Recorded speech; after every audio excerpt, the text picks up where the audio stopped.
यार क्या होता है? भाई। ये खत्म कर दें यार वार आप जिंदगी से, भाई। ना ना ना।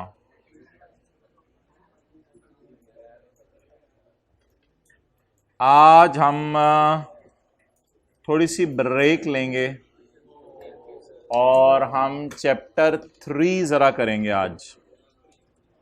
आज हल्की फुल्की सी इल्लामा इकबाल की खुशी में बच्चों ने छुट्टी की हुई थी दूसरी क्लास में भी, तो इल्लामा इकबाल की वजह से आज हम चैप्टर 3 करेंगे इंशाल्लाह।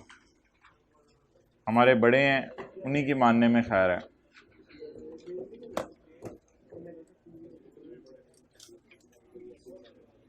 हजारों साल नरगिस अपनी बेनूरी पे रोती है, फिर कहीं होता है चमन में दीदावर पैदा। Page number 22। ये किसका शेर है? मुझे नहीं पता किसका शेर है। नहीं, गालिब का तो नहीं है। अच्छा।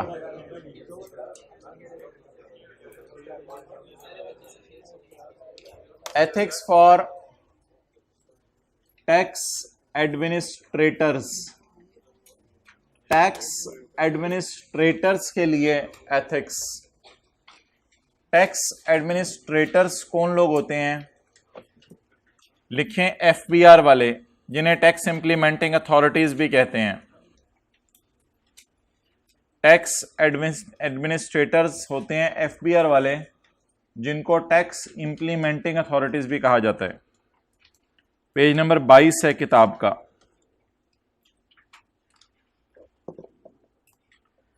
असल में जो एफबीआर वाले हैं ना, tax administration is not responsible for tax policy. ये लोग टैक्स बना नहीं सकते, कि ये लोग ये नहीं कह सकते एग्रीकल्चर इनकम माफ है, ये है वो है। ये लोग टैक्स बना नहीं सकते, टैक्स लॉ बना नहीं सकते। But tax legislation and tax legislation, ना टैक्स की पॉलिसीज बना सकते हैं, ना टैक्स लेजिस्लेशन बना सकते हैं। ये दोनों चीजें नहीं बना सकते। बट लेकिन they deal with the current tax system, वो करंट टैक्स सिस्टम से डील करते हैं, जरूर डीलिंग करते हैं हमारे से। Federal government, sorry federal board is the main admin authority. Federal board इसमें सबसे बड़ी एडमिन अथॉरिटी है under the law to monitor various types of taxes. अच्छा जी, next.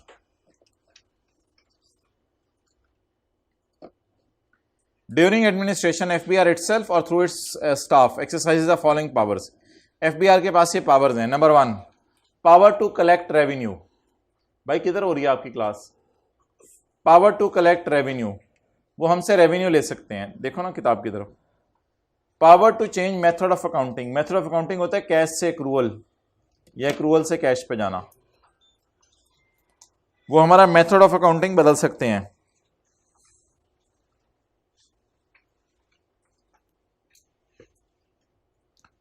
Power to make assessment of tax, वो हमारा टैक्स असेस कर सकते हैं। Power to make assessment of tax. Power to attach bank account, हमारे bank account वो seize कर सकते हैं। Power to attach bank account, bank account हमारे सीज कर सकते हैं। यानी अगर हम टैक्स की पेमेंट ना कर रहे हो तो वो हमारा बैंक अकाउंट सीज कर देंगे। अब हम उस बैंक अकाउंट से पेमेंट्स नहीं कर सकेंगे। Power to make assessment of tax, assessment of tax होते हैं ऑडिट करना, वो हमारा ऑडिट कर सकते हैं। पावर टू सीज प्रॉपर्टी, हमारी प्रॉपर्टी पे ताले लगा सकते हैं ताकि हम उस प्रॉपर्टी को बेच ना सकें आगे।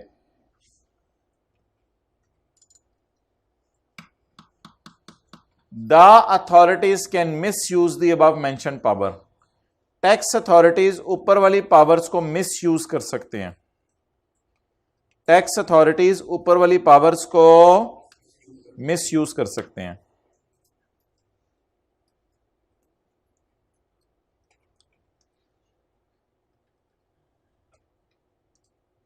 Which can result in following against tax payer, जिसकी वजह से हमारी प्रॉपर्टी का नुकसान हो सकता है या हमें जेल में डाला जा सकता है। इसका मतलब है so above powers if wrongly use करें ये पावर, लेकिन रॉन्गली यूज ना करें हमारे खिलाफ। Above powers if wrongly used may result in loss of fundamental human right। तो फंडामेंटल ह्यूमन राइट वायलेट हो जाएंगे अगर उन्होंने ये पावर्स हमारे खिलाफ मिस यूज की।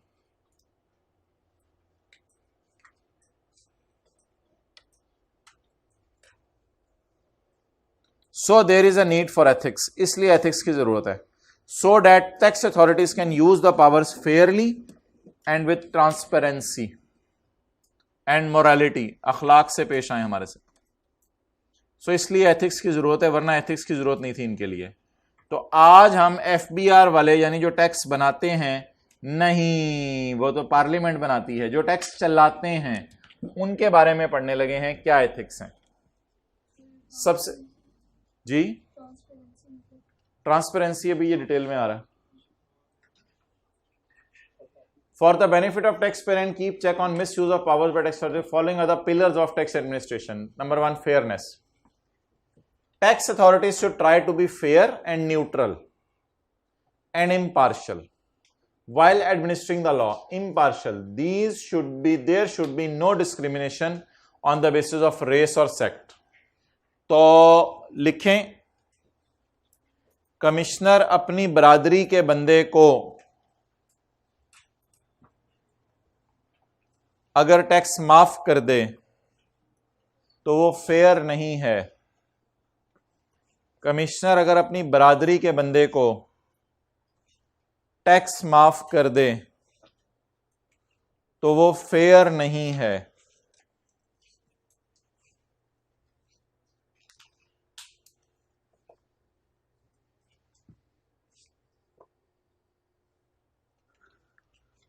Tax authorities should try to be fair और न्यूट्रल होना चाहिए, इम्पार्शियल होना चाहिए। इम्पार्शियल होना चाहिए, इम्पार्शियल भी न्यूट्रल ही होता है while administering the law. Discrimination नहीं होनी चाहिए। डिस्क्रिमिनेशन होता है कभी किसी को फेवर करना, कभी किसी को फेवर करना। There should be no discrimination on the basis of race और सेक्टर। ट्रांसपेरेंसी, अच्छा एक जमाना होता था आई कैप ट्रांसपेरेंट होता तो था लेकिन देखने में ट्रांसपेरेंट नहीं होता था। होता था लेकिन हमारे देखने में ट्रांसपेरेंट नहीं होता था, क्योंकि आई कैप में रिजल्ट आता था पास वाले का पास, फेल वाले का फेल, बस ग्रेड्स आ जाते थे, हमें पता ही नहीं चलता था नंबर कितने आए हैं। तो हमें लगता था आई कैप कह रहा है मैं ट्रांसपेरेंट हूं, पता नहीं हूं या नहीं। चलते चलते आज ये जमाना आ गया हुआ है कि आई कैप ना सिर्फ फेल होने वाले के नंबर बताता है, बल्कि अगर आप फेल हो जाए तो आपका पेपर दोबारा आप नजर मार सकते हैं कि किस क्वेश्चन में कितने मार्क्स आए हैं, यहां तक बताता है। आजकल आई कैप ट्रांसपेरेंट भी है और देखने में भी ट्रांसपेरेंट है। अच्छा, आपको किसी दोस्त ने मोबाइल दिया, यार ये मोबाइल मेरा ना छुपा लो, किसी वजह से मैं पढ़ाई में बड़ा डिस्टर्ब हो रहा हूं। अब आप घर वालों को शो नहीं करना चाहते कि मेरे पास दोस्त का मोबाइल है, क्योंकि घर वाले कहेंगे पता नहीं कहां से लेके आए हो, क्या कर रहे हो यार, ऐसा ना किया करो। आप वो मोबाइल पकड़ा हुआ था घर में, एकदम मम्मी आई आपने छुपा लिया।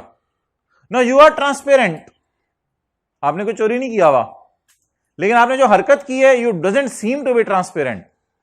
अब आप अगर वो मोबाइल निकाल के अम्मी को दिखा देते हैं और वजह बता देते हैं, no you seems to be transparent as well.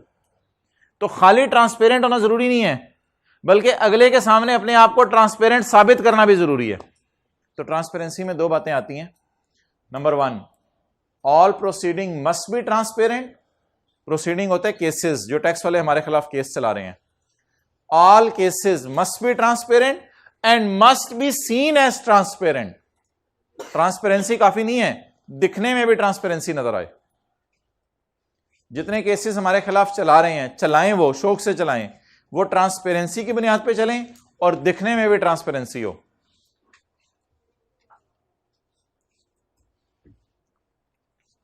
Next, accountability. Accountability होती है पूछगछ करना, यानी घर में आप अकाउंटेबल होते हैं अब्बू को, तो कमिश्नर के जो सबॉर्डिनेट्स हैं वो अकाउंटेबल होने चाहिए कमिश्नर को। There must be a strong system of accountability, accountability होती है पूछगछ। There must be a proper system of accountability for wrong doers that will stop corruption, nepotism. Nepotism होता है अकरबा परवरी, यानी अपने रिश्तेदारों को सपोर्ट करना। अकरबा परवरी, अलिफ कॉफ कॉफ कंची वाला, कॉफ कंची वाला, अकरबा परवरी। कौन सी परवरी? परवरी, परवरी। परी के दरमियान में वाव और रे लगा दो, परी के दरमियान में वाव और रे लगा दो, परवरी बन जाएगी। नेपोटिज्म नहीं होना चाहिए, करप्शन नहीं होनी चाहिए, एंड मैल एडमिनिस्ट्रेशन नहीं होनी चाहिए। एडमिनिस्ट्रेशन होनी चाहिए या मैल एडमिनिस्ट्रेशन? एडमिनिस्ट्रेशन। मैल एडमिनिस्ट्रेशन तो खराब एडमिनिस्ट्रेशन होती है ना।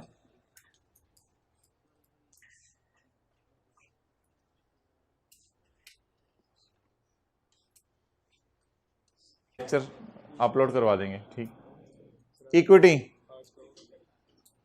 कौन नहीं आया? Similarly situated taxpayers should be taxed in same way by tax authorities. Similarly situated taxpayers should be taxed in same way by tax authorities. Similarly situated taxpayers कौन होते हैं? जो एक ही इलाके में रहते हों।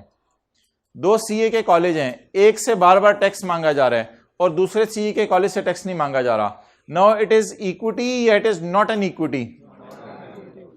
Similarly situated taxpayers should be taxed in same way.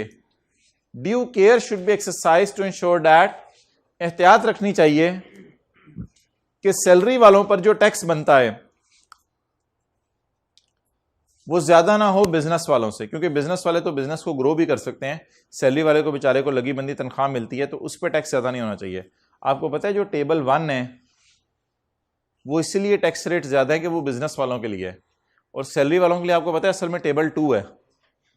तो हमारे लॉ में भी यही है कि सैलरी वालों के लिए टेबल कम है और दूसरे वाले के लिए टेबल पे रेट ज्यादा है। Administrators should not achieve their objectives in an irrational way. Objective क्या होता है टैक्स वालों का? एफबीआर का ऑब्जेक्टिव क्या होता है? हमसे पैसा इकट्ठा करना।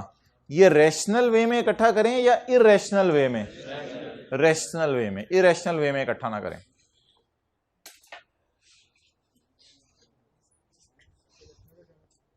क्या? रैशनल वे सही वे में, इरेशनल वे गलत वे में।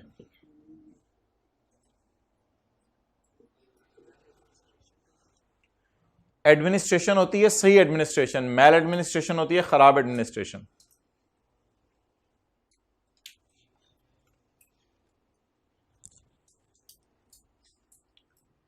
इन 4 पिलर्स के अंदर रहते हुए फॉलोइंग मसाइल, एथिकल इश्यूज का मतलब लिखें मसाइल। इन 4 पिलर्स के अंदर रहते हुए फॉलोइंग मसाइल are faced by tax administering authorities. Tax administering authorities को इन मसाइल का सामना करना पड़ रहा है आजकल, इन 4 पिलर्स के अंदर रहते हुए। करप्शन, इनको कर दो 20 पे दोनों को। क्या हुआ? उसके विंग्स भी ऊपर कर दें।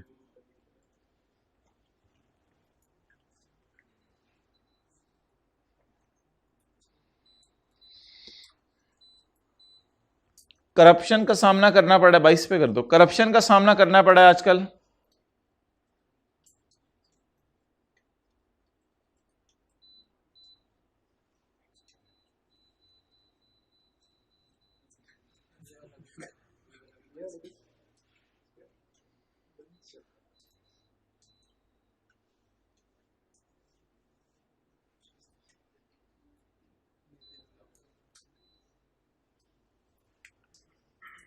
करप्शन का सामना करना पड़ा है आजकल एफबीआर वालों को। कॉन्फिडेंशियलिटी, जो आप डेटा एफबीआर वालों को देते हैं वो कॉन्फिडेंशियल नहीं रहता, वो लीक हो जाता है, सीक्रेसी नहीं रहती डेटे की।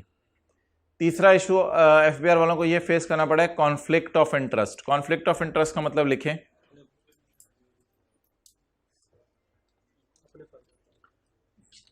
कमिश्नर को किसी बंदे ने कहा रिश्वत ले लो और मेरे से कम टैक्स लो, कमिश्नर को किसी बंदे ने कहा मेरे से रिश्वत ले लो और कम टैक्स लो।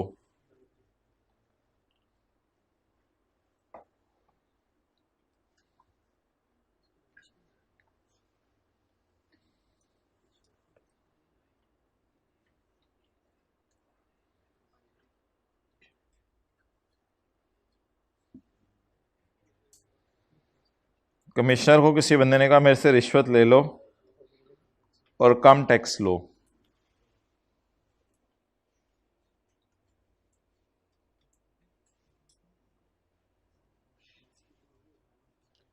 अच्छा, जब आपको रिश्वत मिले तो आपके दिमाग में जंग चल पड़ती है। इस जंग का नाम है कॉन्फ्लिक्ट ऑफ इंटरेस्ट। एक तरफ आपको हो रहा होता है मैं लॉ फॉलो करूं और इससे टैक्स लूं, दूसरी तरफ आपको नजर आ रहा होता है रिश्वत ले लूं और सर्दियां आ रही हैं घर के लिए एक हीटर खरीद लूंगा। तो ऐसी सूरत में जो आपके दिमाग में जंग चल रही है, इस जंग का नाम है conflict of interest. Inconsistency in application of law. कुछ लोगों के लिए लॉ कुछ और बना देना और कुछ लोगों के लिए लॉ कुछ और बना देना, that is called as inconsistency in application of law. Law apply करते हुए कुछ लोगों के लिए किसी और तरह अप्लाई करना, कुछ लोगों के लिए किसी और तरह अप्लाई करना। Lack of autonomy. ऑटोनॉमी का मतलब होता है पावर।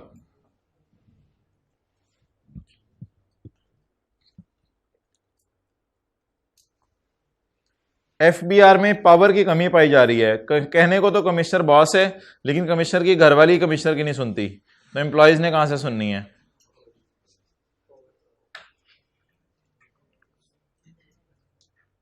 Political influence. एफबीआर के दफ्तर के अंदर नारे लग रहे थे, पीएमएलएन जिंदाबाद, पीटीआई जिंदाबाद। अब ये जो नारे लग रहे हैं एफबीआर के दफ्तर के अंदर, तो ये तो मुनासिब नहीं है, ये तो इनका काम नहीं है। पॉलिटिकल इन्फ्लुएंस तो नहीं लेना चाहिए इनको।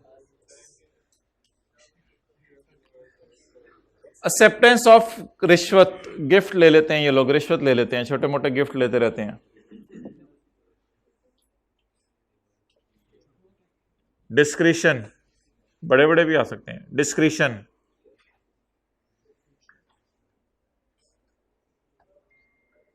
डिस्क्रिशन एक ना फ्री विल होती है, अपनी फ्री विल को गलत इस्तेमाल करना, अपनी पावर को गलत इस्तेमाल करना। ये लिख लें, फ्री विल नहीं अच्छा लग रहा तो मुंह बनाया था आपने।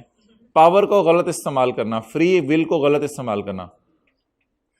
यार एक कई दफा आपने सुना नहीं, ये काम मैं तुम्हारी डिस्क्रिशन पे छोड़ रहा हूं, यानी मैं तुम्हारे पे छोड़ रहा हूं। अच्छा, इस तरह की अंग्रेजी नहीं बोलते आप लोग। It's at your. अब जैसे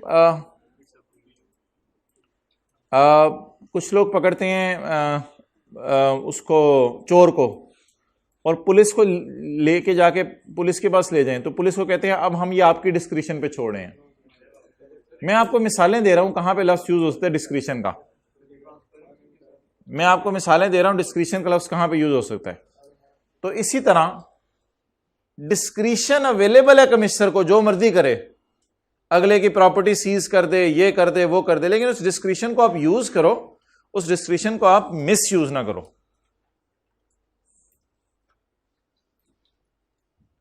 ओके। टू अवॉइड मसाइल। पिटफॉल्स का मतलब लिखें मसाइल। टू अवॉइड मसाइल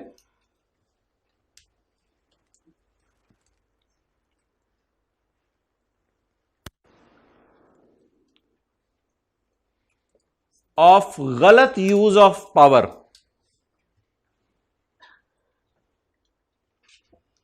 टू अवॉइड मसाइल ऑफ गलत यूज ऑफ पावर। गलत यूज ऑफ पावर के मसाइल को अवॉइड करने के लिए 7 principles are there for structuring decision. Decision discretion को स्ट्रक्चर होना चाहिए या अनस्ट्रक्चर्ड होना चाहिए। 7 प्रिंसिपल्स ऑफ स्ट्रक्चरिंग डिसीजन के नाम से पेपर में सवाल आ सकता है। 7 principles for structuring discretion are as follows. Plans open होने चाहिए। प्लान्स क्या होने चाहिए? अगर एफबीआर वाले हमारे खिलाफ कोई प्लान कर रहे हैं तो वो ओपन होना चाहिए, हमें पता होना चाहिए। पॉलिसीज उनकी बड़ी ओपन होनी चाहिए, रूल्स भी ओपन होने चाहिए, सारे रूल्स सबको पता हो, फाइंडिंग्स भी ओपन होनी चाहिए। फाइंडिंग्स होता है कोर्ट केसेस में जो डिसीजन हुआ, क्या चीज, एक चीज है, फाइंडिंग्स होता है कोर्ट केस का डिसीजन, लिख लें कोर्ट केस का डिसीजन, फाइंडिंग्स, कोर्ट केस के डिसीजन ओपन होने चाहिए, सबको पता हो क्या फैसला हुआ है। हमारे खिलाफ कुछ करने लगे हैं तो उसकी रीजंस और बोले हैं ओपन होनी चाहिए, हमारे खिलाफ कुछ करने लगे हैं तो उसकी रीजंस ओपन होनी चाहिए। ओपन प्रेसिडेंट्स, प्रेसिडेंट लफ्ज कितने लोगों ने सुना हुआ है पहले? अच्छा, इशारे पे कोई बंदा जा रहा था, उसने इशारा तोड़ दिया, अब पुलिस वाले ने उसे छित्तर मार मार मार मार उसे लाल कर दिया। अब जो पुलिस वाले ने उसे छित्तर मार मार लाल किया, तो इसको कहते हैं पुलिस वाले ने प्रेसिडेंट सेट कर दिया है। अब बाकी जो लोग हैं ना, वो क्या, उनके बड़े भी इशारा क्रॉस नहीं करेंगे, इबरत का निशाना बना दिया, एग्जाम्पल सेट कर दी, इसे आप कहते हैं एग्जाम्पल सेट कर दी। एक बच्चे ने टेस्ट छोड़ा और टीचर ने मार मार उसका हाथ उल्टी साइड से लाल कर दिया, मार मार लोहे की स्टिक से, इसे कहते हैं प्रेसिडेंट सेट कर दिया। अब बाकी बच्चे, जालिम क्या, वो खुद जालिम है जिसने टेस्ट छोड़ा है, ये ना उसके साथ जुल्म हुआ है, उसने क्या कैसा ऐसा क्या किया जिसपे उसके साथ जुल्म हुआ, ये सोचो। तो प्रेसिडेंट ये होता है, तो प्रेसिडेंट सेट करना होता है एग्जाम्पल सेट करना। अगर एग्जाम्पल कोई, अच्छा टैक्स वाले कभी किसी की छितर लगाएं, कोट लगाएं, तो सबको बता के लगा दें ताकि वो क्या सेट हो जाए, प्रेसिडेंट सेट हो जाए, सबको पता चले। फॉर्मल प्रोसीजर होने अच्छी चीज है या इनफॉर्मल प्रोसीजर? नहीं, फॉर्मल होने में तो फिर फॉर्मेलिटीज में अगर बात चली जाए ना तो फिर तो खुल के बातें नहीं हो पाती, तो इनफॉर्मल अगर बातें ज्यादा होना तो वो ज्यादा बेहतर रहता है। तो टैक्स वालों को जरा हमारे साथ थोड़ा सा इनफॉर्मल होना चाहिए। अगर बहुत ही फॉर्मल है, oh you are commissioner, oh I am tax, वो इसी चक्कर में रहेंगे तो फिर खुल के बात नहीं हो सकेगी। हाँ, रियल में इनफॉर्मल होता है, बिल्कुल होता है, क्योंकि वो भी इंसान होता है, उसके भी दो कान, दो आंखें, दो नाक, एक इस साइड से एक इस साइड से। Responsibilities of tax implementing authorities, इनकी क्या जिम्मेदारियां हैं? They should try to be, अब ये कहानी सी है, they should try to be impartial, fair, neutral and consistent in administration of law, ignoring the race और इकोनॉमिक सर्कमस्टांसेस। रेस छोड़ दें, यानी कि रेस अपना बरादरी, अपनी बरादरी को अनड्यू फेवर ना दें। Provide efficient and quality service to all stakeholders, stakeholders होते हैं टैक्स पेयर्स, टैक्स पेयर्स को क्वालिटी सर्विस दें, बिल्कुल जबरदस्त एफबीआर वाले होने चाहिए। In an effort to exceed their expectation, हमारी एक्सपेक्टेशन से भी ज्यादा हमें फेवर दें, लो जी कर लो, गल ज्यादा हो गई है। Follow the law completely, law को कंप्लीटली फॉलो करना चाहिए एफबीआर वालों को। एंड नो एग्जेम्पशंस और credits should be provided to the persons who was not eligible for it. Take all measures to collect tax on timely base, timely base का मतलब 30 सितंबर तक, तो सारी उनको कोशिशें करनी चाहिए कि हमसे टैक्स ले लें 30 सितंबर तक, इन इंटरेस्ट ऑफ गवर्नमेंट, ताकि गवर्नमेंट को फायदा हो। And eight lowest cost, lowest cost का मतलब लिखें एफबीआर के दफ्तर के खर्चे कम हो,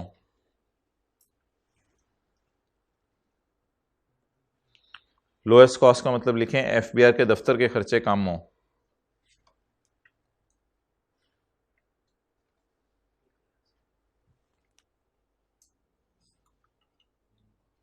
और अगर हम रिफंड मांग रहे हैं तो हमारा रिफंड उनको टाइमली बेस पे कर देना चाहिए।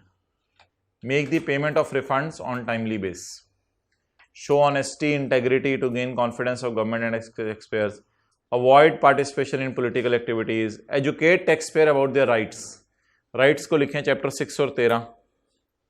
चैप्टर 6 में हमारा क्या राइट है, हमें टैक्स माफ होता है, और चैप्टर 13 में हमारे क्या राइट्स हैं, हमारी इनकम्स माफ होती हैं। तो यही तो नहीं ना कि हमें डराते ही रहो,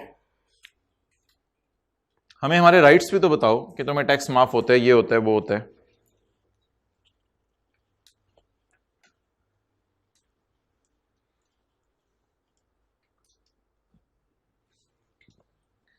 Educate taxpayer about their rights and obligations so that taxpayers खुशी से comply with the requirements of law. Keep the confidentiality of information. जो भी इंफॉर्मेशन हम से लें उसको कॉन्फिडेंशियल रखें. With the highest level of security. Secure रखें हमारी इंफॉर्मेशन को. Refrain from receiving gifts. From की जगह फॉर कर दें काट के.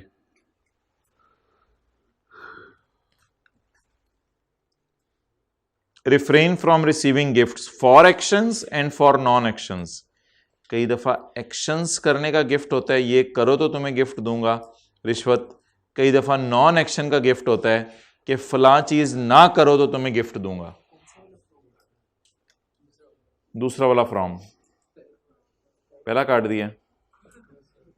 Refrain from receiving gifts for actions and non actions. अच्छा भाई, ये टैक्स प्रैक्टिशनर्स कौन होते हैं? लिखें सीएस और lawyers.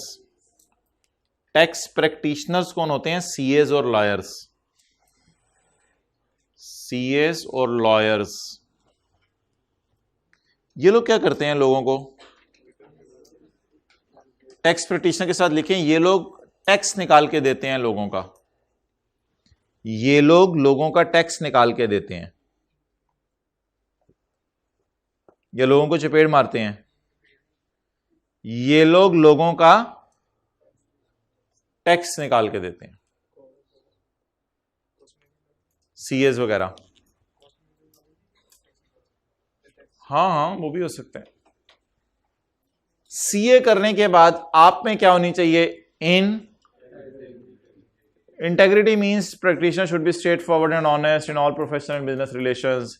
He must act with honestly and with integrity. All laws should be followed properly. सारे laws follow करें.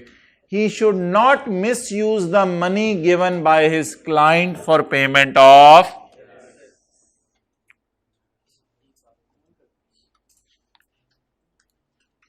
क्लाइंट लिखें कौन होता है? जिसको आप टैक्स निकाल के दे रहे हैं, जिसको आप टैक्स कैलकुलेट करके दे रहे हैं. क्लाइंट को अंडरलाइन करके लिखें. जिससे आप टैक्स कैलकुलेट करके दे रहे हैं, जिसको आप टैक्स कैलकुलेट करके दे रहे हैं, वो आपका क्लाइंट है.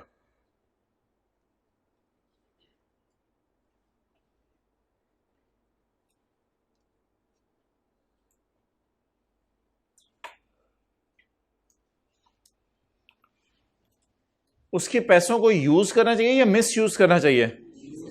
मिस यूज पता कैसे हो सकते हैं? कि उससे आप कहें यार मुझे 25 सितंबर को यार टैक्स दे दो, तुम्हारा टैक्स जमा कराना है, और उसका पैसा कुछ दिन यूज करके कुछ कमा के उससे बाद में 30 सितंबर को 5 दिन बाद जाके गवर्नमेंट के खजाने में उसका पैसा जमा करा दिया. गवर्नमेंट भी खुश हो गई, उसको भी पता नहीं चला क्या गेम डली है, और उसका टैक्स भी गवर्नमेंट के पास पहुंच गया. तो अगले का पैसा आपने मिस यूज किया है. अमानत को अमानत के तौर पर रखना चाहिए था आपको, और फौरन जाके गवर्नमेंट के खजाने में जमा कराना चाहिए था. तो उसका पैसा थोड़ा सा अपने पास रख के प्लस माइनस करके फिर गवर्नमेंट के खजाने में जमा करा दिया. ये गड़बड़ है. हाँ जी, स्ट्रेट फॉरवर्ड तो यही है ना कि आपने सीधे तरीके से जो है वो चलना है, आपने झूठ नहीं बोलना, बस ये स्ट्रेट फॉरवर्ड है. न्यूट्रल का मतलब लिखें.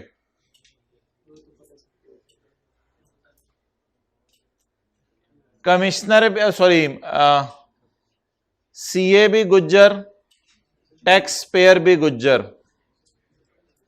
लिखें सीए भी गुज्जर, टैक्स पेयर भी गुज्जर. ऑब्जेक्टिविटी लिखवा रहा हूं. सीए भी गुज्जर, टैक्स पेयर भी गुज्जर.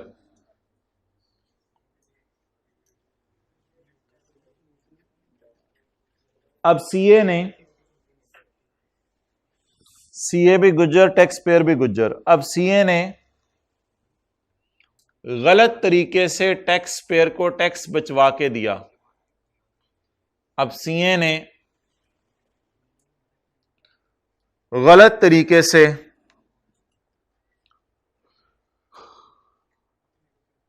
टैक्स पेयर को टैक्स बचवा कर दिया.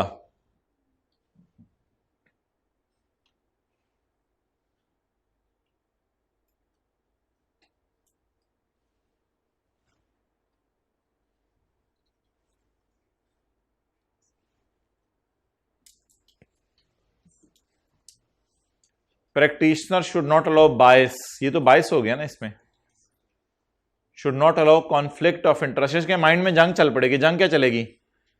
तू भी गुज्जर मैं भी गुज्जर, आजा गुज्जर गुज्जर।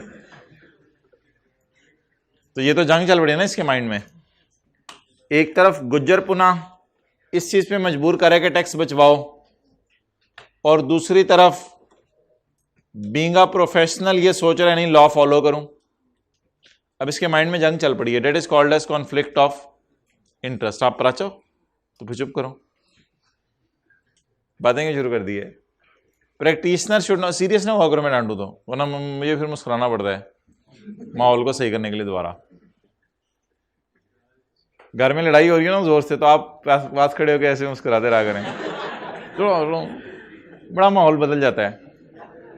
हाँ हाँ, माहौल बदल जाता है। Practitioner should not allow bias and should not allow conflict of interest. मुस्कुरा के देखना भी सदका है। Should not allow undue influence of others. लिखें क्लाइंट का प्रेशर नहीं लेना। क्लाइंट ने आगे कहा तेरी ऐसी की तैसी। सियासतदान क्लाइंट का प्रेशर नहीं लेना, इस तरह लिख दें, सियासतदान क्लाइंट का प्रेशर नहीं लेना। वो बड़ा सियासतदान नामी ग्रामी था, उसने कहा मुझे टैक्स कम कैलकुलेट करके दे। सियासतदान क्लाइंट का प्रेशर नहीं लेना, पहलवान क्लाइंट का प्रेशर नहीं लेना, पहलवान क्लाइंट का प्रेशर नहीं लेना।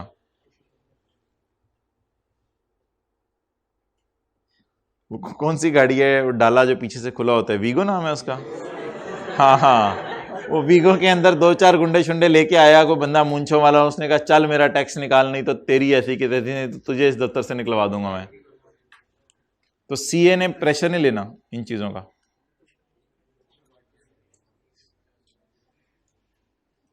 अनड्यू इन्फ्लुएंस ऑफ अदर्स, टू इतना ज्यादा कई दफा आप इन्फ्लुएंस ले लेते हैं कि that override your professional judgement. आपकी प्रोफेशनल जजमेंट के ऊपर भी छा जाता है वो, और आपको खराब कर देता है।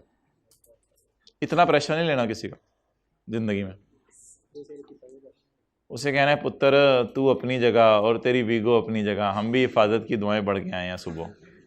अब साथ वाले से पूछ रहे कौन सी वाली होती हैं। अच्छा, कॉन्फी पढ़ें भाई, तहकीक करें, ये भी आप लोग पढ़ के आया करें, ये तो आप ही के जिम्मे है। कॉन्फिडेंशियलिटी लब पे आती है तो नहीं है, ये तो बात गलत नहीं, गलत बात हंसे तो ना, ये तो गलत बात है। कॉन्फिडेंशियलिटी, टैक्स प्रैक्टिशनर, अब अगर सीखी नहीं तो ये हमारा कसूर है, ये पता नहीं हमारे बड़ों को, बहरहाल हमारा तो है, हम खुद बालिग हो चुके हैं। टैक्स प्रैक्टिशनर शुड कीप, एक शख्स को बिच्छू ने काट लिया, नबी सल्लल्लाहु अलैहि वसल्लम ने फरमाया कि तुमने क्यों ना आऊज़ु बिकलिमातिल्लाहि ताम्माति मिन शर्रि मा खलक़ पढ़ ली होती। सुबह भी 3 दफ़ा, शाम को भी 3 दफ़ा जो पढ़ लेगा अल्लाह इसको हिफाजत करेंगे। तो इस तरह की बहुत सी हिफाजत की दुआएं मुख्तलिफ मौक़ों पे बताई हुई हैं। अब सीखी नहीं तो इसमें हमारा क्या कसूर है? तो आप लोग खुद अब सीखें।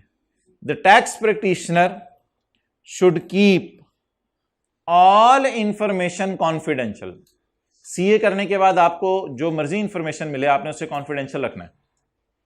एक्वायर्ड इन बिजनेस और professional relation. The information received from client, client कौन होता है? जिसका आप टैक्स कैलकुलेट करके दे रहे हैं। Should not be disclose to anyone, आपने ये किसी को नहीं बतानी, unless it is required by law, unless के लॉ में लिखा हो ये। तो it is required by law की एग्जांपल लिखें, it is required by court, high court, supreme court, unless कोई बड़ा कोर्ट आपको कह दे, हाई कोर्ट, सुप्रीम कोर्ट वगैरह। हाँ बोलो किधर जा रहे हो? चपेट मारूं, जल्दी से जाओ, ग्राउंड फ्लोर से होके वापस आओ।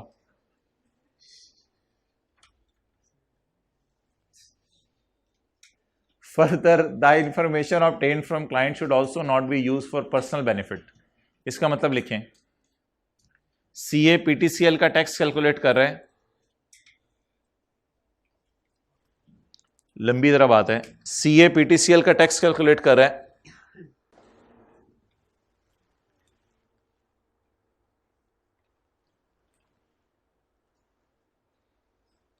और उसको पीटीसीएल के प्रॉफिट्स पता चल गए,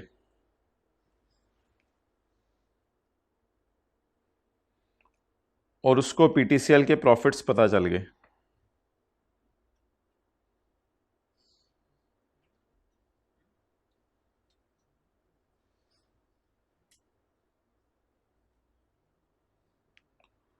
और उसने अपने लिए शेयर खरीद लिए पीटीसीएल के, और उसने अपने लिए शेयर खरीद लिए पीटीसीएल के,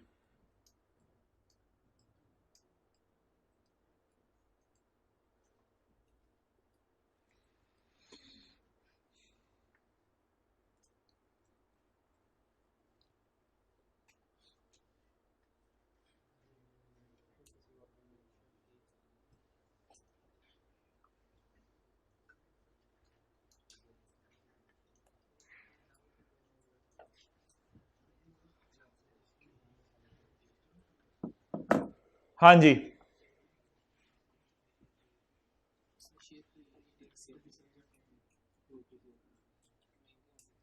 तो असल में ना ये जो कॉन्फिडेंशियल होता है ये बात कि पीटीसीएल का प्रॉफिट कितना आना है, वो लोगों को नहीं पता था, आपको पता चल गया, तो आपने फिर अपने नाम के शेयर खरीद लिए या आपने अपने दोस्तों को मशवरा दे दिया। Benefit of a third party, personal benefit लेना भी मना है और दूसरी पार्टी को बेनिफिट देना भी मना है।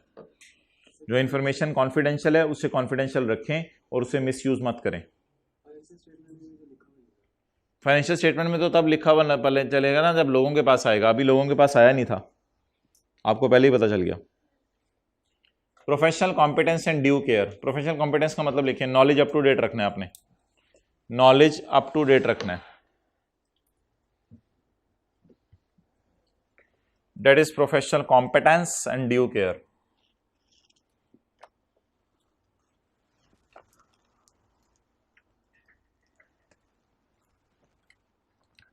Tax practitioner has a duty to maintain the knowledge and a skill at such a level that client receives a, जाहिर बात है आपके पास इतना नॉलेज होना चाहिए कि आप पीटीसीएल का अगर टैक्स कैलकुलेट करके दे रहे हैं तो आपको पीटीसीएल का नॉलेज तो होना, उसके ऑपरेशंस का नॉलेज हो, वो करती कि आपको पूरा टैक्स आना चाहिए। आपको सारी किताब के चैप्टर 1 2 3 4 5 6 7 9 10 चैप्टर 22 तक सारे चैप्टर अच्छे तरीके से आने चाहिए, फिर ही आप उसका टैक्स निकाल सकेंगे, वरना कोई गड़बड़ करके आ जाएंगे। The practitioner should have a complete knowledge and skill of the service provided by him. क्या करना है? आपने जूते साफ करने हैं, उसका नॉलेज लेना है आपने? नहीं, आपने टैक्स कैलकुलेट करना है, उसका नॉलेज आपको पूरा होना चाहिए। All laws should be applied properly in accordance with the circumstances. सारे लॉज फॉलो करने हैं।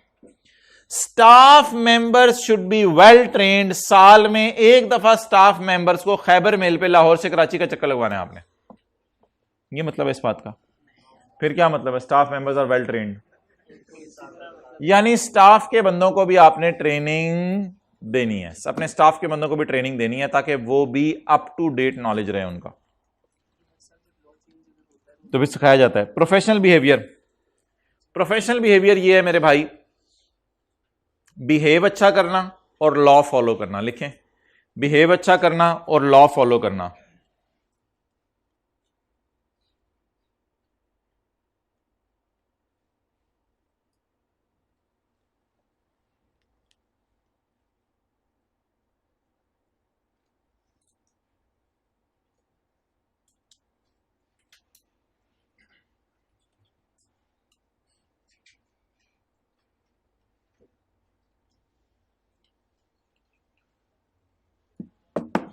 The practitioner should follow the laws and regulation, सबसे पहले तो है लॉ फॉलो करें मुल्क के, एंड अवॉइड हरकतें विच डिस्क्रेडिट द प्रोफेशन, ऐसी हरकतें नहीं करनी जिससे प्रोफेशन के नाम पर आंच आए। उधर से पता चला सीए गया हुआ शादी पे, आवाज लगी भाईजान खाना खुल गया है, अब सीए साहब ने जैसे ही आवाज सुनी फौरन ऐसे भागा कि कुर्सी नीचे गिर गई, अपनी कुर्सी उसकी नीचे गिर गई, भागा जाके एकदम उसने डोंगे का चमचा पकड़ा, उसको एहसास नहीं हुआ, उसने डोंगा ही पूरा अपने कपड़ों में गिरा लिया, और जब सालन सुलन डाल के पहुंचा तो 7 स्वीडिश उसके ऊपर गलती से डाल ली। अब जब प्लेट सामने रखी तो नीचे किसी ने नजर मारी, उसके जूतों के पास 4 बोतलें भी पड़ी हुई हैं। कहा यार ये तो अच्छे चार्टर्ड अकाउंटेंट है, ये क्या करना चाह रहे हैं। 7 डॉक्टर साहब बैठे हुए थे, उन्होंने कहा जी मैं अपने बेटे को सीए नहीं कराता, मेरी तौबा। ऐसी हरकतें करना सीए के बाद जिससे प्रोफेशन के नाम पर धब्बा आए, वो हरकतें सीए के बाद नहीं करनी, तो अभी से छोड़ दें, अभी से छोड़ दें। नहीं, ये मैं मना नहीं कर रहा, आप सीए करने के बाद रेडी पे खड़े होकर रसगुल्ले खाएं, गुलाब जामुन खाएं, आप रेडी पे जाके जो है वो गोलगप्पे खाएं, इससे मैं मना नहीं कर रहा आपको, लेकिन तरीके से ये नहीं कि सड़क पे ट्रैफिक रुकवा के रेडी लगवाई हो। तो ऐसी हरकतें नहीं करनी जिससे प्रोफेशन के नाम पर आंच आए। He should follow the code of ethics, अगले सफे पे कोड ऑफ एथिक्स दिए हुए हैं। ही शुड फॉलो द, वापस आ जाए, he should follow the code of ethics developed for tax practitioner. He should behave with courtesy with people, लोगों से अच्छे तरीके से बात करें। आए भाईजान बैठे, खाना मुंह में ठोंस लें। Is it the courtesy? It is the height of courtesy. It is not even the bottom of courtesy. Height तो दूर की बात है, it is not courtesy at all. वो भाईजान ਨੂੰ बुलाओ यार, बंदा जाए। किथे रह गया मुंडा साड़ा, शरीफ जिहा मुंडा सी, किथे गया? बुलाओ यार उन्होंने। चलें उस बच्चे का वेट करें एक आधा मिनट, फिर चलते हैं आगे। हाँ रशीद, पानी पाई।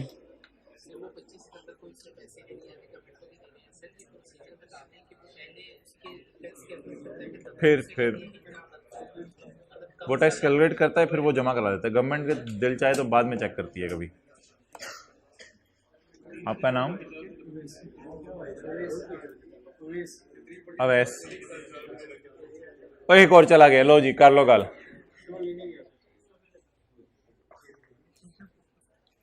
दिल पे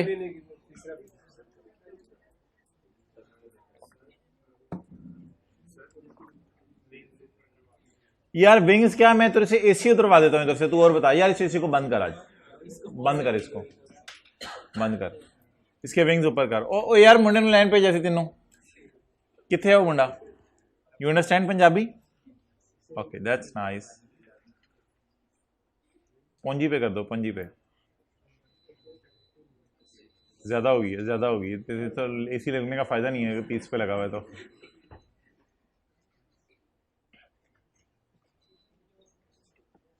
वो साडा मुंडा किथे रह गया? चले यार, अल्लाह ने के बान उस मुंडे का। हम फिर आगे चलते हैं, पेज 20 पे आ जाएं। पेज 20 पे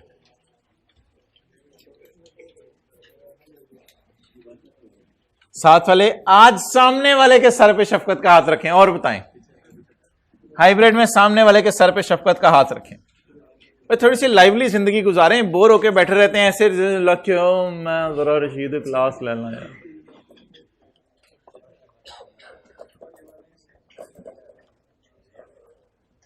जिंदगी को एंजॉय करें, इसमें बहुत रंग है।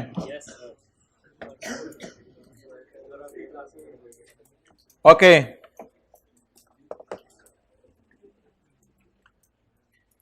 यूटिलिटेरियन बोलें जरा, बोलें जी यूटिलिटेरियन। खाना पीना बंद कर दें, क्लास चल रही है। बोलें जी यूटिलिटेरियन। ओ मुंडा आ गया साडा, मुंडा आ गया साडा। चलो यार दोबारा से शुरू करते हैं, पेज नंबर 20। अच्छा ये ना मुंडे मुंडे तीन बातें हैं, इन तीन बातों को हमने करना है। यह हाइब्रिड में लड़ाई आखिरी रो में शुरू हो गई है, खुदा का खौफ करे। It's sight of anything. Utilitarianism, deontology और वर्चू एथिक्स। बोले यूटिलिटेरियनिज्म, डियोंटोलॉजी और वर्चू एथिक्स। थोड़ी देर के लिए आप खुरक ना कर, अपने सारे च खुरक ना कर, थोड़ी मेहरबानी। इंज नहीं करना हो, इंज कर लें। तू वाल सेट कर ले पुत्र, कर वाल सेट होन कर ले एक बारी, जिन्हें करने ना कर ले। तू हेयर बैंड उतार, हेयर बैंड उतार। की मुंडे की कहते ने इनू? कैचर। कुड़ियां पानते हेयर बैंड, मुंडे पानते कैचर। लो कर लो गल। कैचर तो उसको पकड़ने के लिए होता है, चूहे को पकड़ने के लिए ना पाया कर। ओके यूटिलिटेरियन, चुप चुप। अच्छा ये ना तीन अप्रोचेज हैं जो चलती हैं, इनका थोड़ी देर के लिए टैक्स से ताल्लुक कोई नहीं है, ये एक जनरल डिस्कशन हो रही है। यूटिलिटेरियन एक अप्रोच है जो ये कहती है कि लोगों के दरमियान खुशियां बांटनी चाहिए। खुशियां, हमने कहा खुशी क्या है, हमने तो नहीं कभी चखी। उसने क्या, खुशी जो है वो अपनी डिजायर्स का पूरा हो जाना है, दैट इज खुशी।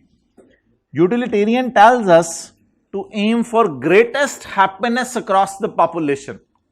कहते हैं आम लोगों में खुशियां फैलाओ, that is called as an approach, एक माइंडसेट। माइंडसेट समझ ले, ज्यादा अच्छा लफ्ज़ है, एक माइंडसेट है यूटिलिटेरियन।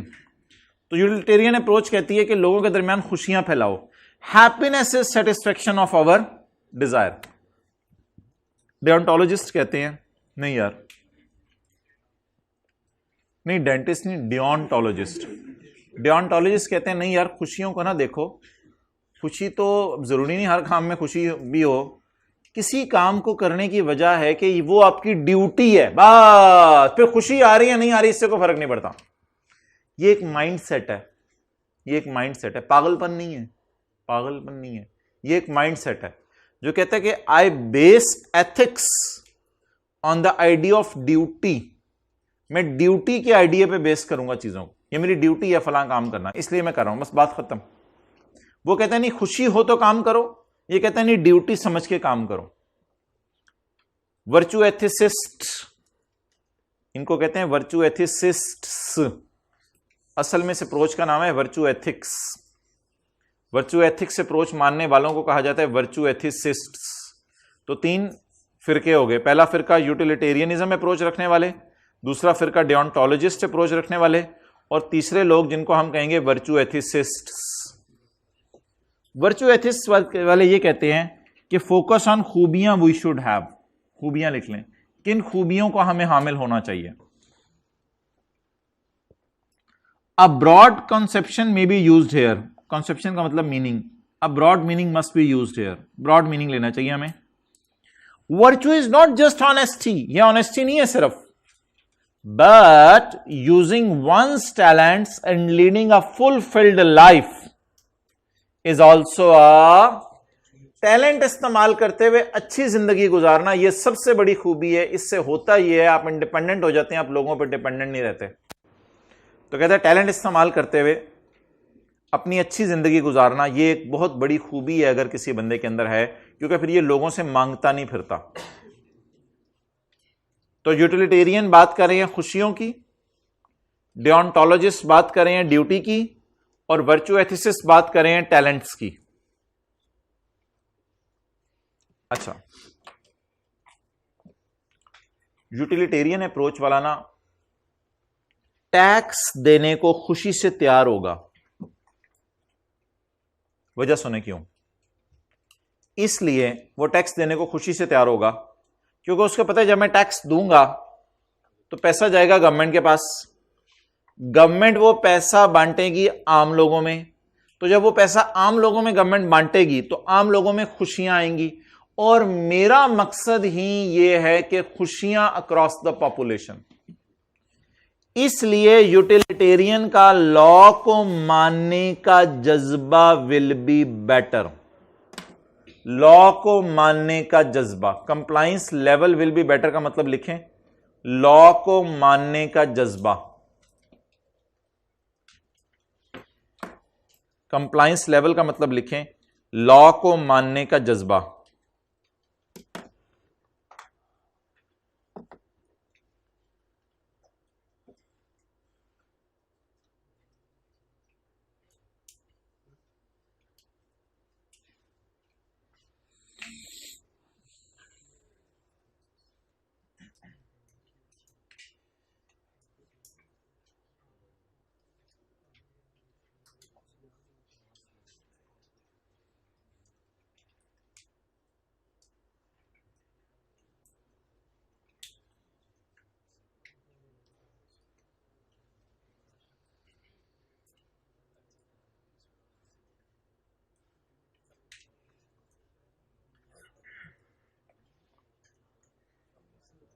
चलें जी आगे।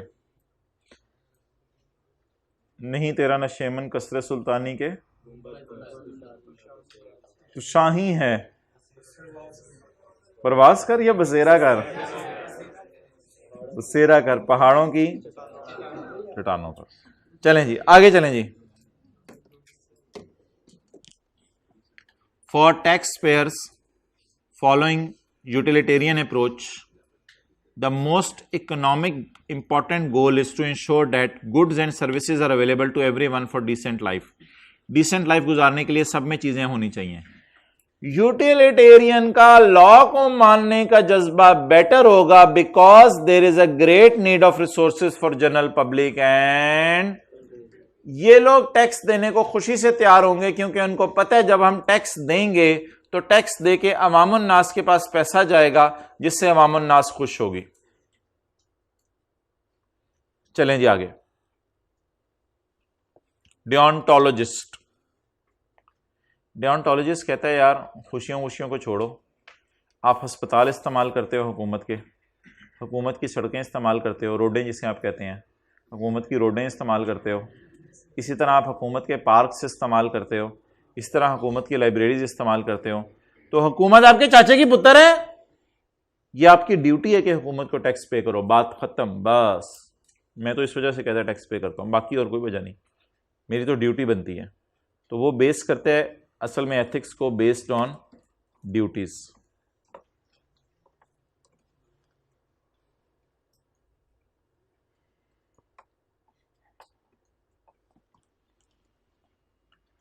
For tax payers following utilitarian approach,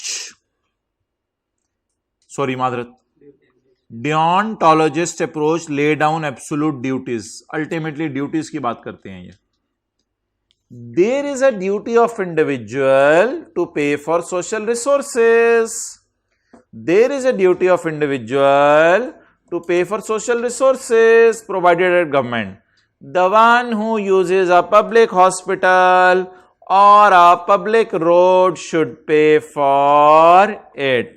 So this approach says that it is obligation of taxpayer to pay because he is using the public facilities. इसलिए आप अपना टैक्स पे करें. वर्चू एथिक्स वाले कहते हैं one should use one's talents to full. आप अपने टैलेंट पूरे इस्तेमाल करें, अपने टैलेंट इस्तेमाल करें. इनकी सुई टैलेंट पड़ी हुई है.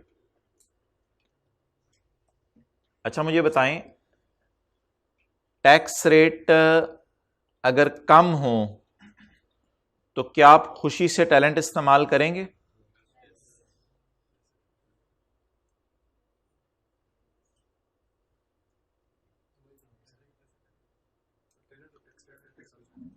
टैक्स रेट अगर कम हो तो आप खुशी से टैलेंट इस्तेमाल करेंगे. सुने क्यों? आपको पता है आप जितनी भी टैलेंट इस्तेमाल करेंगे, टैलेंट तो आपके अंदर हैं, आपको पता है जितने भी आप टैलेंट इस्तेमाल करेंगे तो टैलेंट इस्तेमाल करने से प्रॉफिट आएगा, जो कमाई आएगी उस कमाई का थोड़ा हिस्सा गवर्नमेंट को जाएगा. तो आप दिन रात लगा के टैलेंट ज़्यादा से ज़्यादा इस्तेमाल करेंगे कि जितना मैं टैलेंट इस्तेमाल करूंगा उतना मेरा टैक्स कम होगा, जितना मेरा टैक्स कम होगा उतना मेरे पास घर पैसे लेके जाने के लिए ज़्यादा होंगे. लेकिन अगर टैक्स रेट बढ़ा दिए जाएं और कह दिया जाए 100 में से 45 रुपए आपने गवर्नमेंट को देने हैं, अब आप टैलेंट इस्तेमाल करने से पहले सोचेंगे मैं टैलेंट इस्तेमाल करूं यार, नहीं यार 100 में से 45 तो गवर्नमेंट को देने हैं, चल यार टैलेंट बस इतना इस्तेमाल करते हैं जिससे कमाई हो सके अपनी, इससे ज्यादा का टैलेंट इस्तेमाल करने. फाइनेंशियल इंसेंटिव, फाइनेंशियल इंसेंटिव का मतलब लिखें लो टैक्स रेट्स. फाइनेंशियल इंसेंटिव कब हो सकता है? फाइनेंशियल इंसेंटिव कैसे अचीव हो सकता है? लो टैक्स रेट से. फाइनेंशियल इंसेंटिव क्या होता है? पैसे. Financial incentive,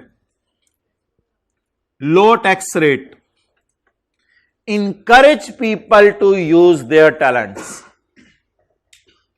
but very high tax rate reduce those पैसे. इंसेंटिव का मतलब फिर लिखें पैसे, but very high tax rate reduce those पैसे.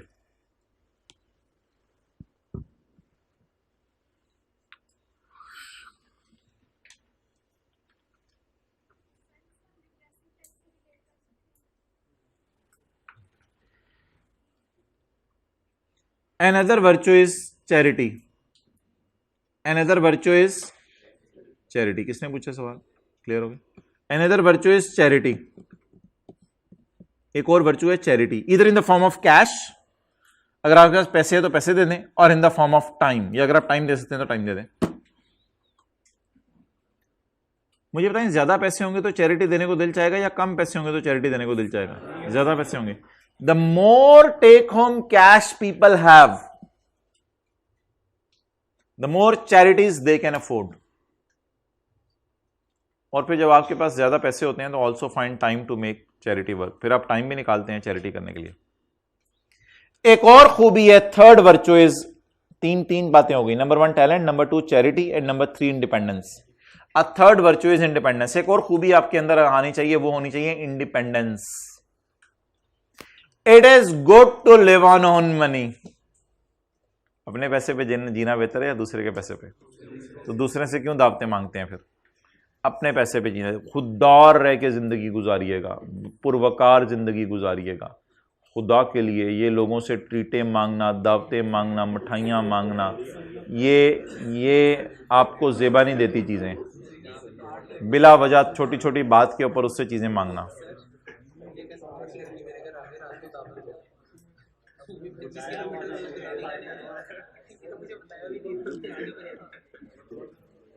फिर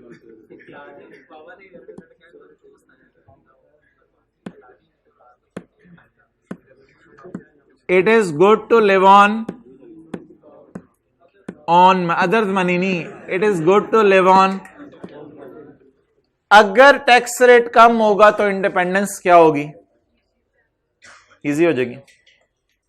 आखिरी वाले को दोबारा पढ़ ले, इसमें 3 बातें हैं, 1 मिनट। टैलेंट, चैरिटी और इंडिपेंडेंस, 3 बातें हैं। Talents, charity, independence. It says that one should use one's talents to full. Financial incentive encourage people to use their talents, but very high tax rate reduce those incentives. Another virtue is charity, either in the form of cash or in the form of time. The more take-home cash people have, the more time they can afford for charities. A third virtue is अपने पांव पे खड़ा होना। It is good to live on own money. Ji,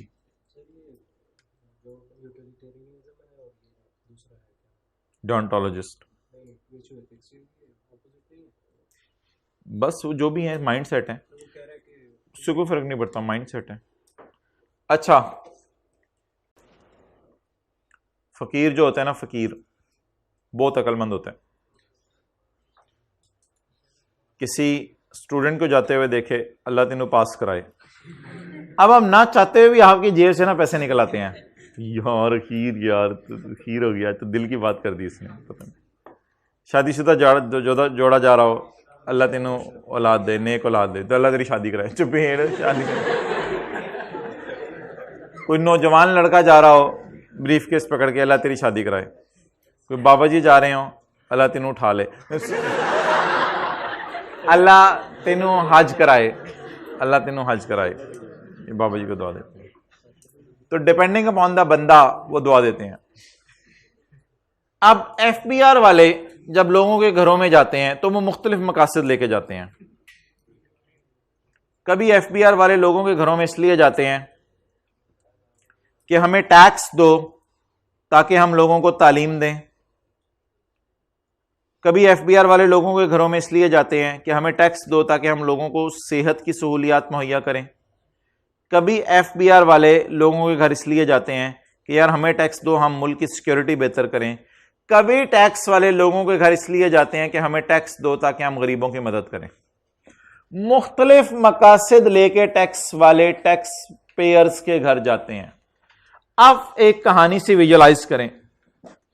FBR वाले बंदे एक motorcycle पर तैयार होके एक टैक्स पेयर के घर गए। नॉक नॉक, जी अस्सलाम वालेकुम। जी वालेकुम सलाम, क्या हाल है सर, आपके खैरियत से हैं? सर हम एफबीआर से आए थे। जी जी आए मोहतरम, बैठे हैं ड्राइंग रूम में। जी मोहतरम फरमाएं।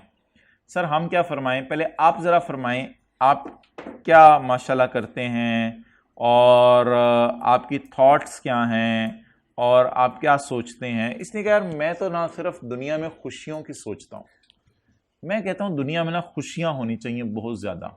ये मेरा हमसाया है ना, ये पता नहीं ड्यूटीज़ की बात करता है, तो मुझे नहीं वो अपील करती। मैं तो कहता हूँ बस यार खुशियाँ हों, खुशियाँ साथ साथ चलें, बस ये असल है।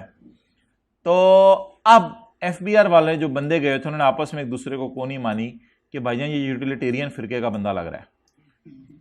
ये कौन से फिरके का बंदा लग रहा है?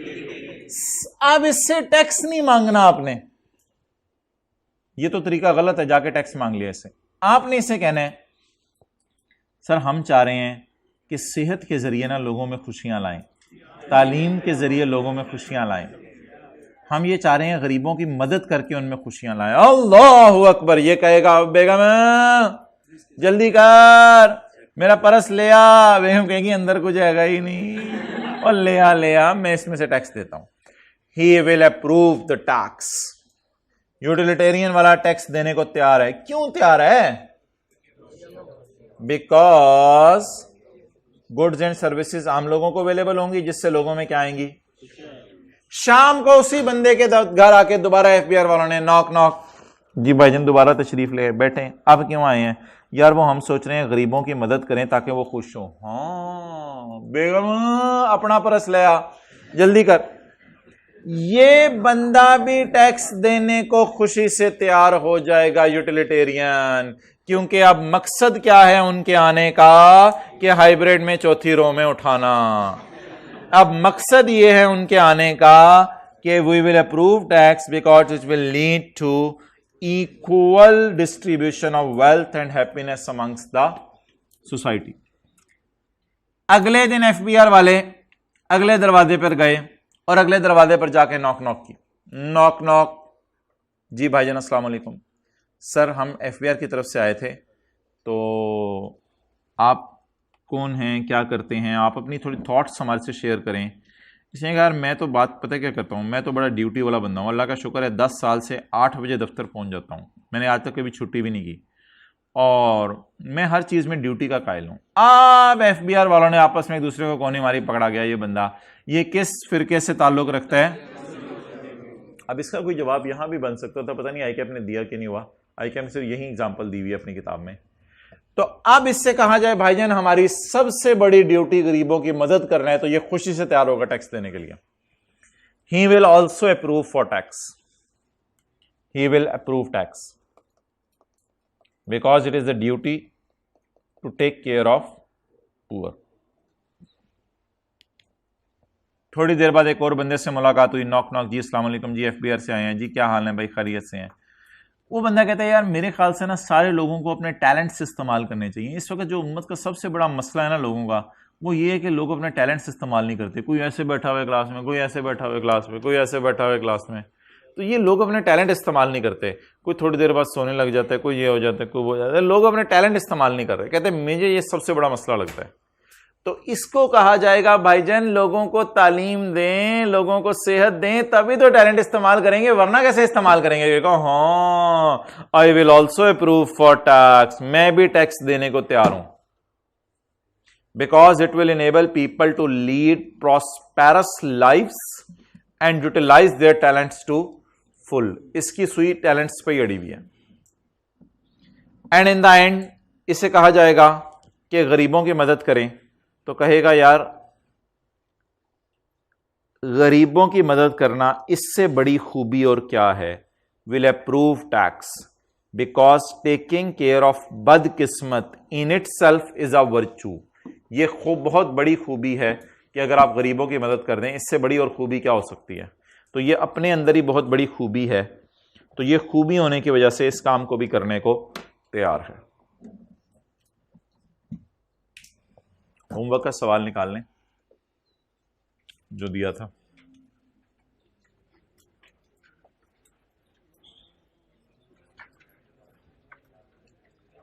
आज आपका होमवर्क है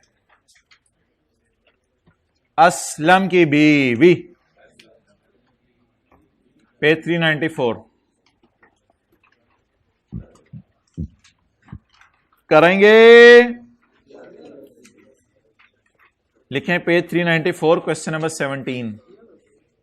ये किया नहीं हुआ, इसमें सिर्फ एक एडजस्टमेंट की थी। कौन सी वाली एडजस्टमेंट की थी? एम्प्लॉय शेयर स्कीम वाली।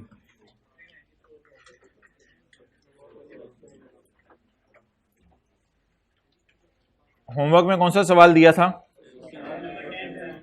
क्वेश्चन 10।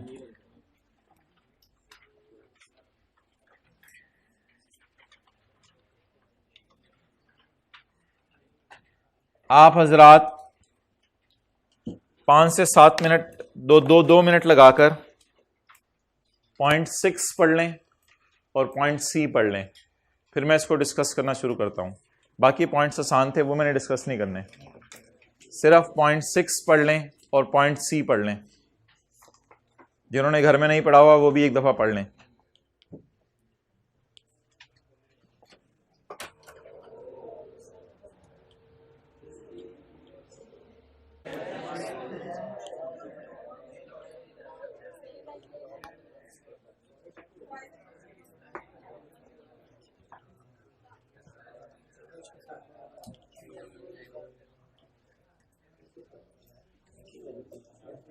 चलें जी, अटेंटिव हो जाए।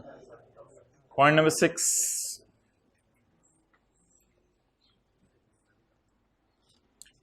एक होता है वो पेटी जिसमें जहेज रखा जा रहा हो, तो जहेज उसमें रखते रखते रखते रखते 8-9 साल लग जाते हैं और फिर पेटी में जहेज भर जाता है।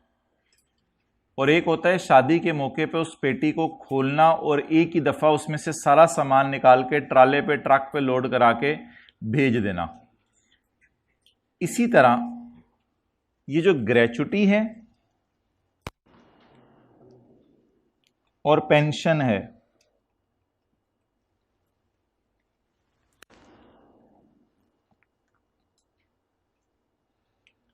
ये एम्प्लॉय को मिलती रिटायरमेंट के टाइम पे है। मिलती,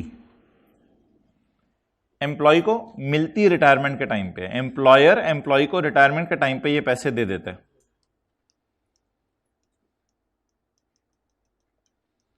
लेकिन जो अक्लमंद एम्प्लॉयर होते हैं उन्होंने एम्प्लॉय के लिए ये पैसे जमा करने शुरू कर दिए होते हैं।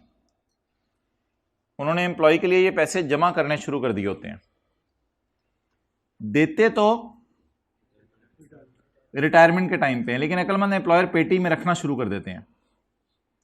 ये जो पेटी में रखना है ना, that is ignored, that is to be ignored in question. हां, जब पेटी खुले और वो मिले पैसे, तो फिर हमने पढ़ा था कि अगर ग्रेचुटी गवर्नमेंट एम्प्लॉय को मिली है तो वो माफ है, अगर कमिश्नर से अप्रूव है तो वो माफ है, अगर एफबीआर से अप्रूव है तो 3 लाख तक माफ है, अगर अनअप्रूव्ड है तो 75,000 या 50% ऑफ द अमाउंट। तो ये जो ग्रेचुटी का टैक्सेबल होना है, दैट डिपेंड्स अपॉन द, जब पेटी खुलेगी शादी के वक्त, ग्रेचुटी का टैक्सेबल होना तब डिसाइड होगा जब आप रिटायर हो रहे होंगे। जब आप रिटायर हो रहे होंगे तब डिसाइड होगा ग्रेचुटी का क्या करना है। हां, अगर एम्प्लॉयर हर महीने आपके लिए ग्रेचुटी के पैसे अलग करके रख रहा है, that will be ignored in the paper. Similarly pension है, पेंशन रिटायरमेंट के वक्त अगर मिल रही है तो मैंने कहा था अगर आप सिटीजन है पाकिस्तान के तो माफ है, लेकिन जो एम्प्लॉयर आपके लिए पेंशन इकट्ठी करके रख रहा है हर साल थोड़ी थोड़ी थोड़ी थोड़ी थोड़ी थोड़ी थोड़ी थोड़ी, that is to be ignored in question. So what I am trying to say is कि एम्प्लॉयर का कंट्रीब्यूशन ग्रेचुटी या पेंशन बास्केट में आपके लिए जो हर साल हो रहा है, that will be ignored in question unless कि आप रिटायर हो और ये पैसे मिल जाए। ये बात जरा पॉइंट 6 को सामने रखते हुए उर्दू में लिखें, पॉइंट 6 पे स्टार डाल के, फिर मैं इसको पॉइंट 6 से भी समझाता हूं। लिखें ग्रेचुटी या पेंशन के पैसे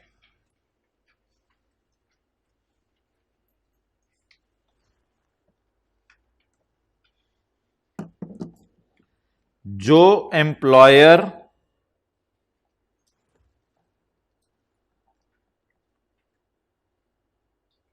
ग्रेचुटी या पेंशन के पैसे जो कि एम्प्लॉयर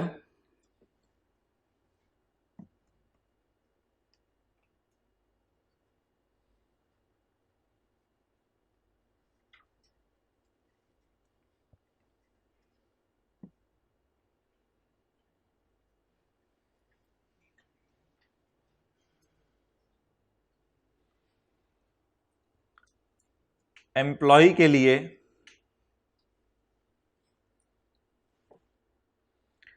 फंड में या बास्केट में अलग करके रखता है,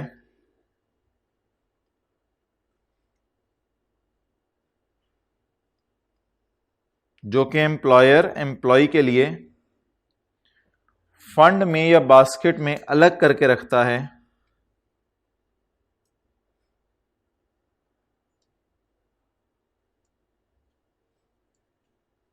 इसको रिटायरमेंट के वक्त तक इग्नोर करेंगे।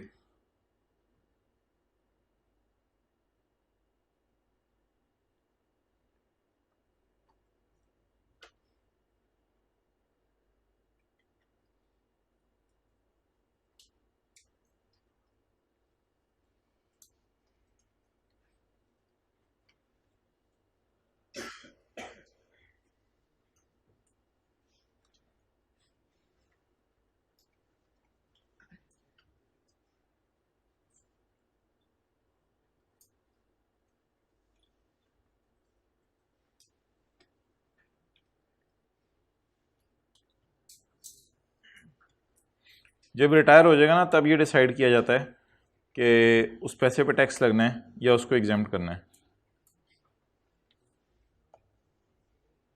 पढ़ें।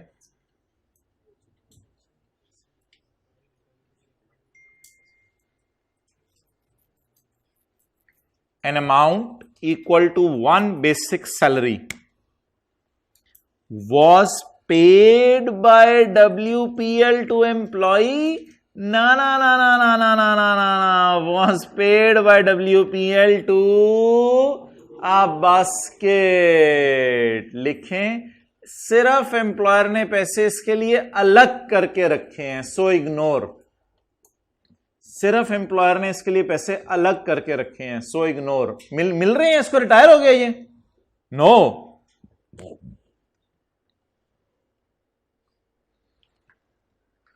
सिर्फ एम्प्लॉयर ने इसके लिए पैसे अलग करके रखे हैं, सो इग्नोर।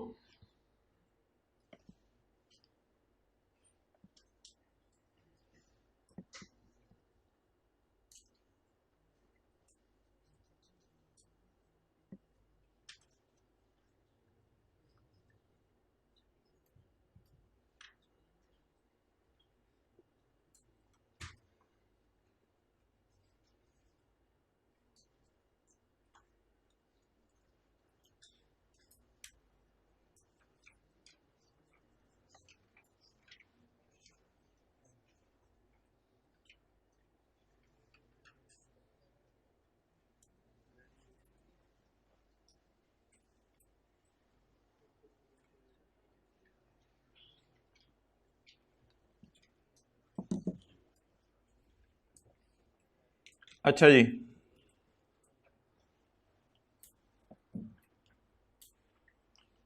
तो ये पैसे तो एम्प्लॉयर ने सिर्फ उसके लिए अलग करके रखे हुए थे, ये उसको रिटायरमेंट के टाइम पे मिल नहीं रहे।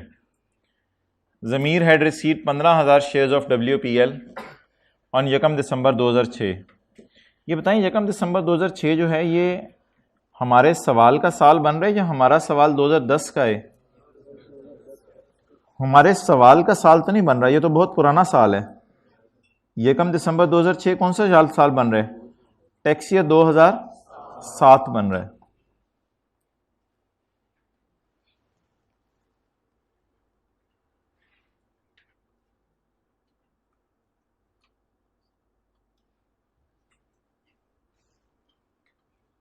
Shares received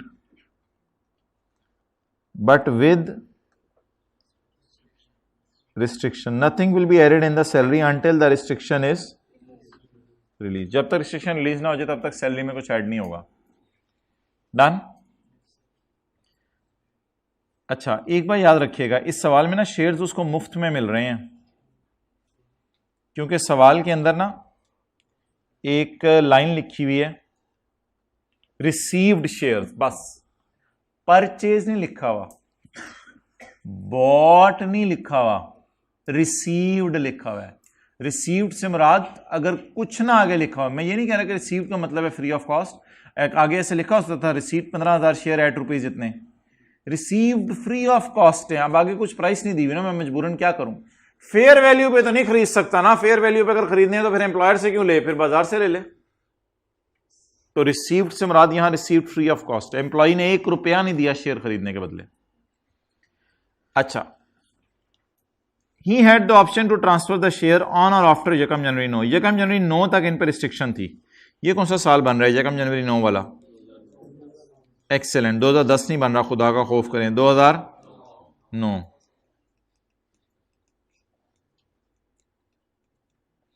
इस दिन क्या रिलीज हो गई? रिस्ट्रिक्शन रिलीज हो गई। जब रिस्ट्रिक्शन रिलीज होगी तो इनकम फ्रॉम सैलरी में जाएगा fair market value of shares minus cost of shares and minus cost of rights. So what is the fair market value of shares? पहले क्वांटिटी लिखा करें।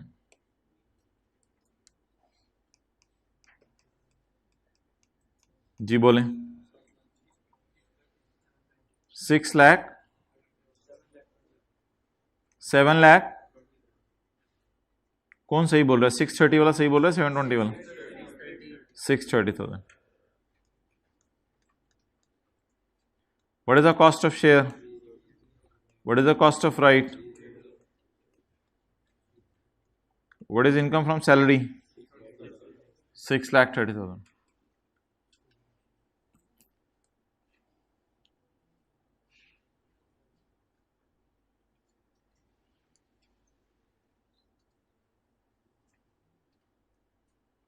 आगे चलें।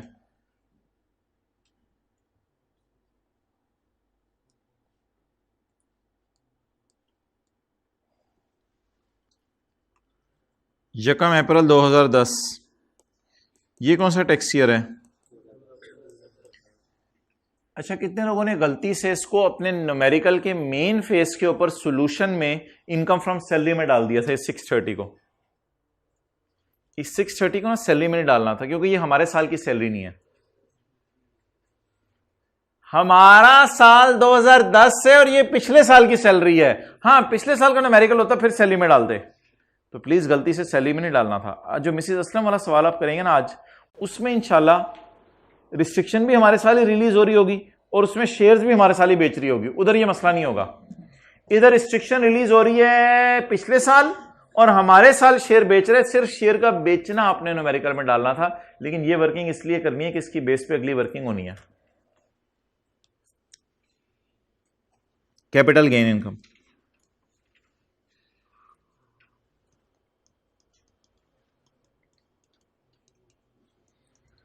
where cost is sum of abasa, where A is cost of share, B is cost of right and C is income from salary। 15,048, 7 lakh minus cost of share minus cost of right minus income from salary,